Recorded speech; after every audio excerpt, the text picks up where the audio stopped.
A cop bullies a disabled black girl. What happens next will shock you. The sun hung low in the sky, casting an amber glow across the quiet suburban street. Maya Daniels, a 14-year-old black girl with braided hair and a fierce determination in her brown eyes, wheeled her chair toward the park. Her best friend, Claire, walked alongside her, the two chatting about an upcoming school project. Maya loved the evenings when the neighborhood was calm, the air crisp, and the world felt manageable. But this evening would be different. They had just reached the park entrance when a police cruiser rolled to a stop nearby. The officer, a tall man with a stern face and a buzz cut, stepped out. His name tag read Officer Tate. He took one glance at Maya and Claire and immediately frowned. "You two," he barked, striding over. "What are you doing here?" Maya's heart skipped a beat. She'd heard stories about encounters like this, but never thought she'd experience one herself. "We're just going to the park," she said, her voice steady despite the unease bubbling inside her. Officer Tate folded his arms, towering over her. "Park's closed. Didn't you see the sign?" Claire looked around, confused. "There's no sign. We come here all the time." "That's so." His eyes narrowed, scanning Maya's wheelchair with a disdainful glare. "This isn't a place for loitering. Move along." Maya's hands tightened on the wheels of her chair. "We're not loitering. We're just here to..." "Did I stutter?" Tate cut her off, his voice sharp and loud enough to draw the attention of a jogger passing by. "Move, now." Claire stepped forward. "Sir, we're not breaking any rules.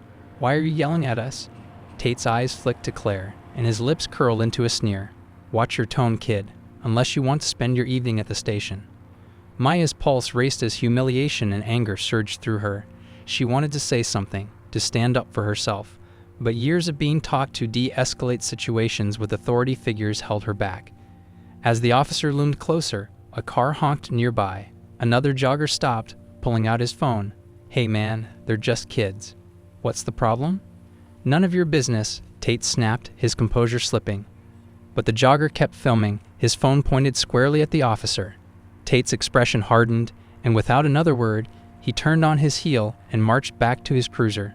The door slammed shut, and the vehicle sped away.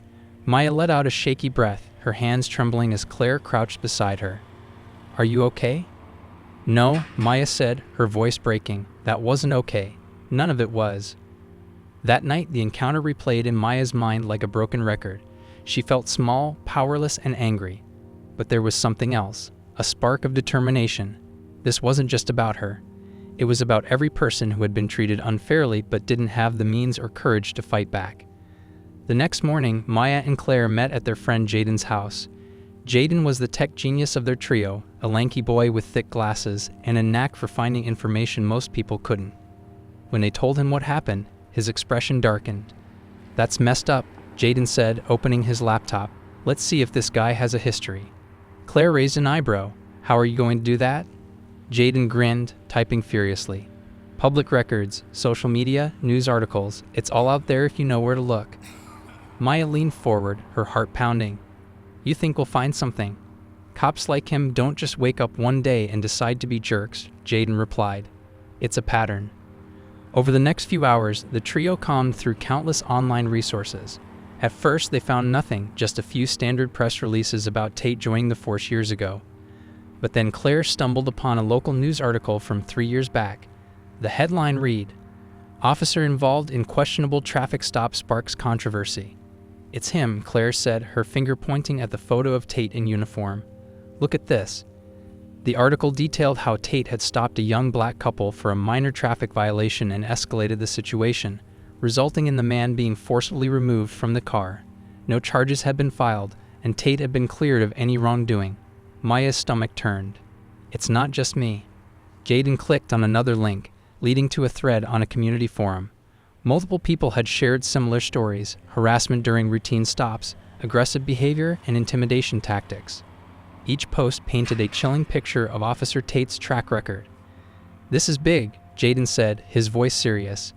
"We need to get this out there." Maya hesitated. "What if no one believes us? He's a cop. People might think we're just making it up." "That's why we need proof," Claire said. "We already have that guy's video from the park, right? We can use it." Jaden nodded. "We'll put everything together, his history, the forum posts, the video, and post it online. People need to know who he is." Maya felt a flicker of hope. This wasn't just about standing up for herself anymore. It was about making sure no one else had to go through what she did. Let's do it. As they worked late into the night, piecing together their findings, none of them realized how far-reaching the consequences of their actions would be. When Maya's alarm buzzed early the next morning, she groggily wheeled herself to the kitchen, only to find Claire and Jaden already at the dining table, laptops open, steaming mugs of coffee in hand. "We need to move fast," Jaden said, his fingers flying across his keyboard. "If we're going to expose this guy, we can't leave any room for doubt." Maya nodded, feeling a mix of determination and fear. "Let's make sure we're ready." Jaden opened a new document titled Tate Case File. He pulled up their evidence, organizing it into sections. "Okay, let's break this down," Jaden began, pointing at the screen. "We got the park video. That's our centerpiece. It shows his aggression in action. And we have the old traffic stop article," Claire chimed in. "It shows this isn't a one-time thing." Jaden nodded. "And these community forum posts, they paint a picture of pattern. Harassment, intimidation, none of it random." Maya leaned forward, scanning the screen. "What about that other incident you mentioned last night? The guy who got pushed down the stairs?" "Still digging," Jaden said. "But there's something else." He opened a public database, revealing a list of officers and their complaint histories. "Look at this. Tate's name shows up in internal complaint logs, but none of the cases went anywhere. Why not?" Maya asked. "Good question," Jaden replied. "And I think I know the answer, but we need more proof." By mid-afternoon, the trio had uncovered enough to paint a damning portrait of Officer Tate. The man had been involved in at least 5 reported incidents over the past decade, including 3 formal complaints, all of which had mysteriously disappeared. "It's like he's untouchable," Claire said, frustration creeping into her voice. "How does someone like this stay on the force?" "That's the question, isn't it?" Jaden replied. He tapped a few more keys, pulling up a list of high-ranking officers in the precinct. "Guess who his direct supervisor is?" Maya squinted at the name on the screen. "Captain Hayes?" "Yup," Jaden said. "And guess what? Hayes has a reputation for sweeping things under the rug." Claire frowned. "So Tate's protected." Maya's heart sank. If this goes deeper than just him, how do we even stand a chance? Jaden grinned. "Simple. We make noise. And a lot of it." The trio spent the rest of the day crafting their post, carefully piecing together every bit of evidence they had. The final post was a bombshell. "This is Officer Tate. Over the past 10 years, he's been involved in multiple incidents of harassment and abuse, targeting the most vulnerable. And he's still on the force. How? Because the system protects him. This needs to stop. #StopOfficerTate, #ExposeCorruption. They included everything: the video of Maya's encounter, the traffic stop article, screenshots of community posts, and a timeline of complaints. Jaden double-checked everything for accuracy before hitting post. The trio stared at the screen, watching the post go live. For a moment, nothing happened. Then the first comment appeared. "This is horrifying. Sharing this now." Then another. "How does this guy still have a job? Do better?" Within an hour, the post had over 1,000 shares. By the end of the evening, it was trending locally under #StopOfficerTate and #NoMoreCoverups. Maya scrolled through the comments, her emotions swinging between hope and nervousness. Most were supportive, but some accused them of lying. How do we know this isn't just a hit job on a good cop? Maya's chest tightened. What if they don't believe us? Claire placed a hand on her shoulder. "We've done everything right. The truth will speak for itself." Just then, Jaden's phone buzzed. He glanced at the screen, his eyes widening. "Guys, a reporter just DM'd us." "What?" Maya leaned closer. Jaden opened the message. "Hi, this is Sarah Green, an investigative journalist. I've been looking into Officer Tate for months. Can we talk? I think you're onto something big." Maya exchanged a glance with Claire and Jaden. "Should we?" Jaden nodded. "Absolutely." That evening, the trio set up a video call with Sarah Green. She appeared on their screen, her expression serious. "First, let me say how brave you are for doing this. Exposing corruption isn't easy. We just want people to know the truth," Maya said. "And they will," Sarah replied. "But there's something you need to understand. Tate isn't just a bad cop. He's part of a larger issue. There's a pattern of complaints disappearing at your local precinct, especially ones involving vulnerable communities. I've been digging into this for months, and I think your post might be the key to blowing it open." Maya's stomach churned. "You mean there are more officers like him?" Sarah nodded. "And they're all being protected." If we work together, we can expose not just Tate, but the system enabling him. Maya ended the call feeling both hopeful and terrified. They were no longer just exposing one bad cop, they were taking on an entire system. And they knew it wouldn't go unnoticed. The next day, things escalated. The post was picked up by local news outlets, amplifying its reach. But with the attention came backlash. Anonymous accounts flooded their inbox with threats, accusing them of defaming a good officer. Worse, a black SUV had been spotted idling near Maya's house all morning. "We need to be careful," Mrs. Daniels warned, her voice tight with worry. "This is bigger than you think." Maya nodded, her resolve hardening. "We're not backing down." Sometime later, Maya peered out her bedroom window. The black SUV was still there, parked just down the street. Its tinted windows gave no hint of who was inside. But its presence was enough to unnerve her. "They're trying to intimidate us," Claire said when Maya told her over a video call. "Well, it's working," Maya admitted, her voice shaky. "What if they come after my family?" Jaden, joining the call, spoke up. "That's exactly why we can't stop now. If we back down, they win." Claire nodded. "And don't forget, Sarah Green's in this with us. She's got resources, connections. They can't silence all of us." Maya took a deep breath. She wasn't just doing this for herself anymore. She was doing it for everyone who had suffered in silence. "You're right. Let's keep going." Later that day, Sarah called with a lead. "I just got access to some leaked documents from a whistleblower in the precinct," she said. "They confirm what we suspected. There's a network of officers covering for each other, and Tate's one of the worst offenders." "What kind of documents?" Jaden asked, his curiosity piqued. "Complaint reports, internal emails, and even recordings of conversations where superiors ordered cases to be closed without investigation," Sarah replied. "It's damning evidence, but we need one more thing to tie it all together, someone willing to speak out publicly." Maya felt a knot in her stomach. Who would do that? "There's a former officer named Ethan Rivers," Sarah said. "He left the force last year under mysterious circumstances. Word is, he clashed with Tate and the others over their misconduct. If we can convince him to come forward, it could blow this case wide open." The trio agreed to help Sarah track Ethan down. Using Jaden's tech skills, they found an address listed for him on the outskirts of town. It was a modest house, its paint peeling and the lawn overgrown. They decided to visit him in person, despite their nerves. When they knocked on the door, a tall man in his 40s answered. His weary eyes scanned the group, and his expression turned wary. "Who are you?" Maya spoke up, her voice steady despite the tension. "Mr. Rivers, we're trying to expose Officer Tate and the corruption in your former precinct. Sarah Green told us you might be able to help." Ethan's eyes darkened. "Sarah sent you?" "Yes," Claire added. "We have evidence, but we need someone from the inside to confirm it." Ethan hesitated, then gestured for them to come in. His living room was sparsely furnished, with stacks of papers and a battered laptop on the coffee table. "I've been waiting for someone to do this," he said, sinking into a chair. "Tate's not just a bad cop, he's dangerous. And Hayes, he's the one pulling the strings." Ethan shared his story. He had been a detective in the same precinct, investigating a case involving a black teenager who had been falsely accused of robbery. The evidence pointed to misconduct by Tate, but when Ethan tried to report it, Hayes shut him down. "They threatened me," Ethan said. "Made it clear my career was over if I didn't back off. I couldn't live with myself, so I left." Maya leaned forward. "Do you have proof?" Ethan nodded. "I kept copies of everything. Emails, reports, even recordings of conversations I wasn't supposed to hear.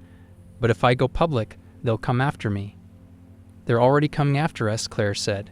"But if we stand together, they can't silence all of us." Ethan studied them for a long moment. Finally, he nodded. "Okay, let's do this." With Ethan's testimony and Sarah's leaked documents, the team assembled a devastating expose. The trio spent hours editing video clips and compiling screenshots, while Sarah prepared a bombshell article. They coordinated their release to hit all platforms simultaneously. The headline read, "Inside the Corruption: How Officer Tate and His Precinct Silenced Justice for Years." The post included Ethan's testimony, a recording of Hayes threatening him, and the leaked complaint logs. Within minutes, the story went viral. News outlets picked it up, and #ExposeThePrecinct became a national trend. The backlash was swift. The police department released a statement, denying the allegations and accusing the trio and Sarah of spreading misinformation. But the evidence was irrefutable, and public pressure mounted. Then came the most chilling moment yet, One evening, as Maya and her mom were watching the news, a brick crashed through their living room window. Attached to it was a note: "Stay quiet or else." Mrs. Daniels immediately called the police, but Maya knew better than to expect much. When the officer who arrived seemed dismissive, she turned to Sarah. "We need protection. They're trying to scare us into silence." One evening, Maya received a phone call from Sarah Green. Her voice was calm but urgent. "Maya, I just got a tip. Someone in the precinct is trying to destroy evidence. We need to act fast." "What kind of evidence?" Maya asked, gripping the armrests of her wheelchair. "Emails and internal memos proving that Hayes ordered complaints against Tate to be buried. If those files disappear, it'll be much harder to prove systemic corruption." "Where are the files now?" Jaden chimed in, listening over speakerphone. Sarah hesitated. "They're stored on the precinct's internal servers. My source says they've already started deleting them." Maya's mind raced. They needed those files, but breaking into police servers wasn't just risky, it was dangerous. "What can we do?" "I have a contact in it who can help," Sarah said. "But we'll need you to provide a distraction." That night, the trio and Sarah's team put their plan into action. Maya and Claire would lead a group of protesters to the precinct, demanding transparency and accountability. Meanwhile, Jaden would work with Sarah's AT contact to extract the files remotely. The protest began peacefully.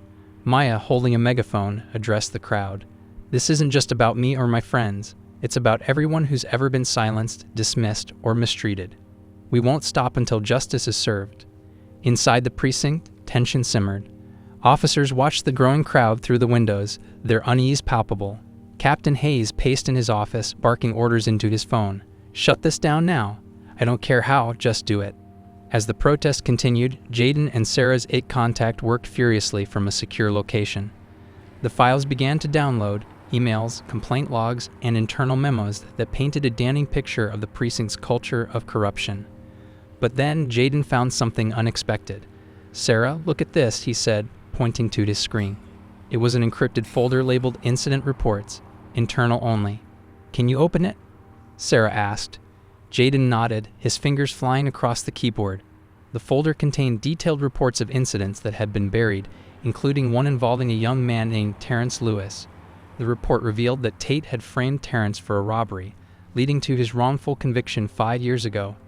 "This is huge," Jaden said. "We need to get this to Maya." Back at the protest, the atmosphere grew tense as more officers emerged from the building, forming a line in front of the crowd. One of them was Tate, his face hard and unyielding. When his eyes met Maya's, a flicker of recognition crossed his face. "You again," he said, stepping forward. "Still causing trouble?" Maya gripped the megaphone tightly. "I'm not causing trouble. I'm demanding accountability." Tate sneered. "You don't know what you're talking about, kid." Before Maya could respond, Sarah's voice crackled in her earpiece. "We got the files. Jaden's sending them to your phone now." Maya's phone buzzed in her lap. She opened the file and scrolled through the documents. When she reached Terrence Lewis's case, her blood ran cold. This proves everything," she whispered. Claire leaned over. "What is it?" Maya lifted her head, her voice steady and loud. "This proves that Officer Tate and this precinct framed an innocent man. Terrence Lewis has been in prison for 5 years because of you." The crowd erupted in gasps and murmurs. Reporters pushed forward, their cameras trained on Tate. "You're lying," Tate said, his voice faltering. "No," Maya replied, holding up her phone. "The evidence is right here, and the world is watching." The revelation sent shockwaves through the crowd. Within minutes, the hashtag Free Terrence Lewis began trending alongside hashtag Stop Officer Tate and hashtag Expose the Precinct. Under immense public pressure, the mayor announced a federal investigation into the precinct. Captain Hayes was placed under arrest, and Officer Tate was suspended pending further action. Meanwhile, Terrence Lewis's case was reopened, and within weeks, he was exonerated and released. Months later, Maya and her friends stood on the steps of City Hall, where a press conference was being held to announce sweeping reforms in the police department. Among the speakers was Terrence Lewis, who thanked them personally for their courage and perseverance. "This wouldn't have been possible without Maya, Claire, Jaden, and Sarah Green," he said, his voice filled with emotion. "They didn't just fight for me. They fought for everyone who has been wronged." As applause erupted, Maya felt a surge of pride. She had started this journey feeling small and powerless, but now she knew the power of standing up for what was right.